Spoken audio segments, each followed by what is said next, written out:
Imaginez un chantier de construction. Sur ce chantier, vous avez un maçon extraordinaire. Il doit doser le béton au milligramme près. Il pose ses briques avec une régularité parfaite. Il travaille vite et ses murs sont d'une solidité absolue. C'est un ouvrier d'une intelligence technique rare. Imaginez maintenant que ce maçon construise sans aucun architecte. Il dresse des murs superbes, mais au milieu de nulle part. Il monte des escaliers qui ne mènent non plus nulle part. C'est le grand risque de notre vie, finalement. C'est d'être des maçons surdoués, mais sans aucun architecte.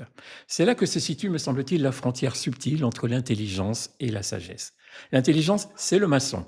Elle est horizontale, c'est notre boîte à outils. Elle calcule, elle optimise, elle organise, elle gère. En ce sens, notre siècle est sans doute extrêmement intelligent. Nous avons créé des technologies capables de prouesses totalement inimaginables il y a seulement 50 ans, mais l'intelligence reste un outil neutre. Elle sait comment monter le mur, mais elle ne sait pas si le mur est à sa juste place. Sans plan, sans plan, elle bâtit parfois des maisons d'arrêt alors qu'elle pensait construire une maison d'accueil. La sagesse, elle, c'est l'architecte.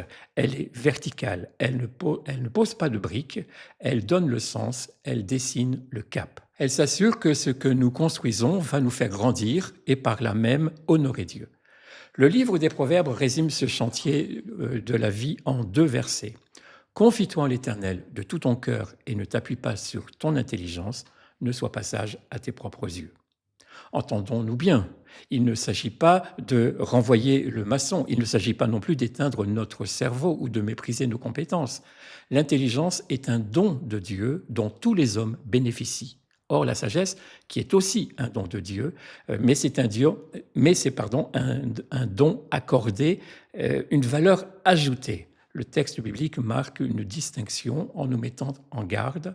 Ne confondez pas une main agile et une vie qui est bien conduite. Pour construire la maison, le maçon, finalement, ne suffit pas. Ces prochains jours, vous allez poser des briques dans vos relations familiales, dans votre travail, dans vos finances, dans vos activités.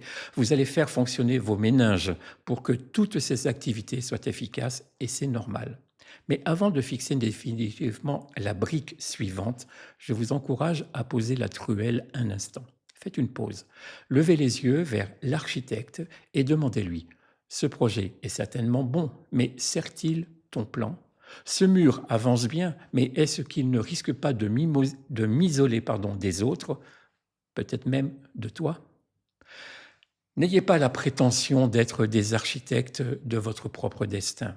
Laissez à Dieu le dessin du plan. Utilisez l'intelligence qu'il vous donne pour le réaliser et votre maison résistera à toutes les tempêtes.